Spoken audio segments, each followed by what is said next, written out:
So do you want to know the biggest mistake that people make that sabotages their recovery?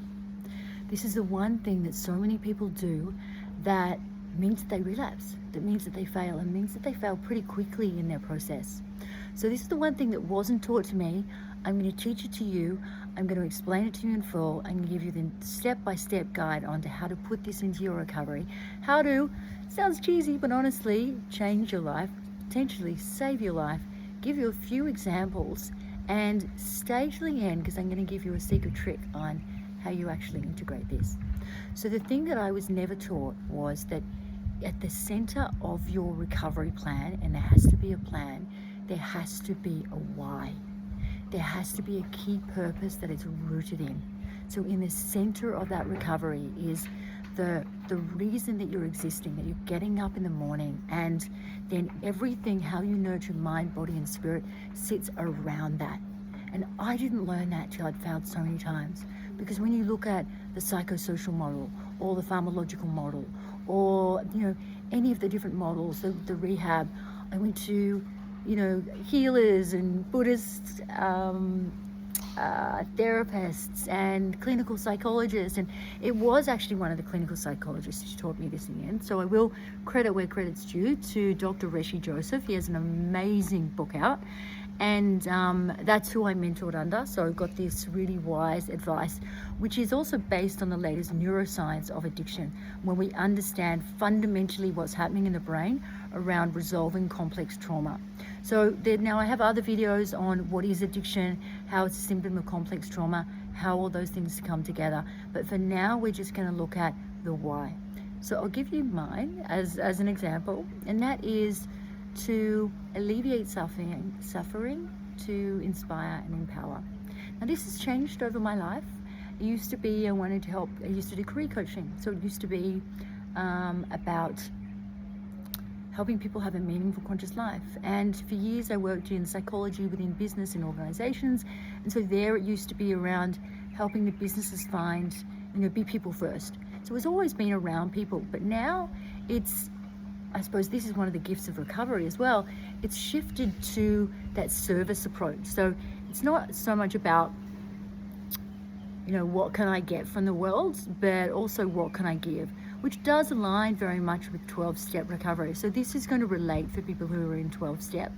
But the thing you don't learn in 12-step, and there's thousands of meetings around the world and lots of beautiful elements to 12-step, is that you don't learn that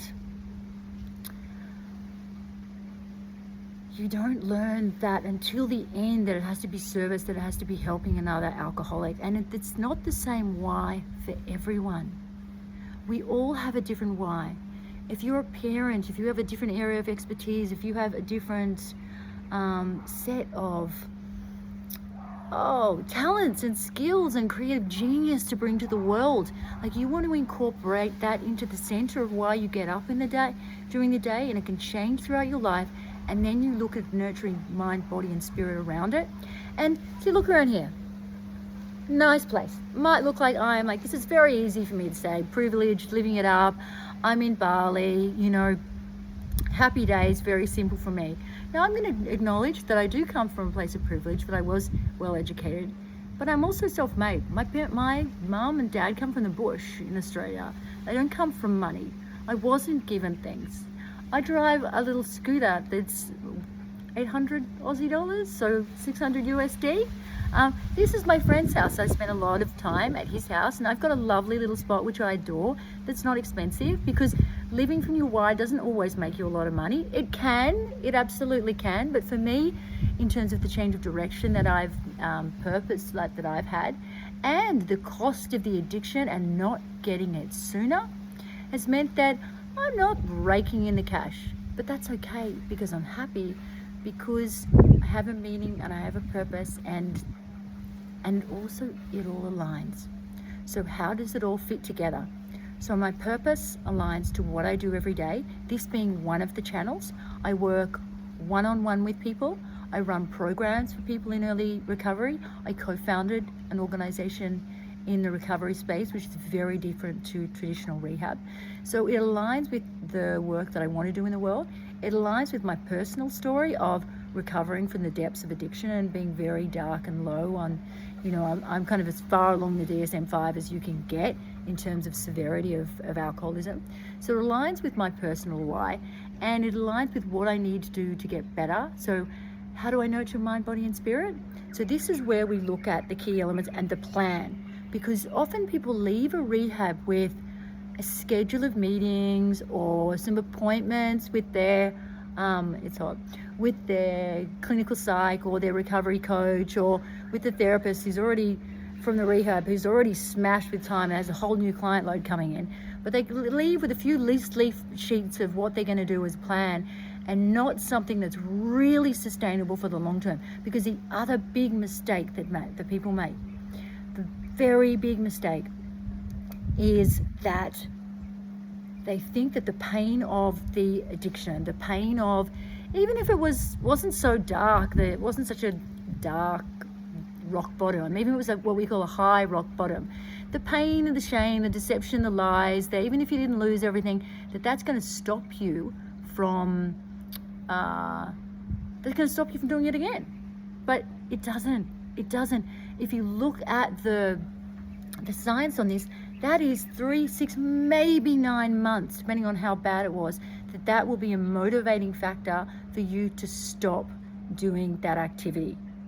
Our brains forget, we push it down. The amygdala is a powerful force, and in your brain, in the amygdala, it is registered that whatever your drug of choice is going to be the thing that you go to in extreme pain, or sometimes extreme pleasure. We've got lots of different triggers. Whole other video on triggers. For now, the plan has to have in it movement, some type of meditation, even it's in exercise. It's got to be mind, body, and spirit. Here's my day. Get up, serenity prayer, visualization, exercise in nature, doing work that I love, sometime through the day, meaningful connection with like-minded people who I can have heartfelt conversations with. About 3 meetings a week, which keeps me in tribe, which keeps me connected.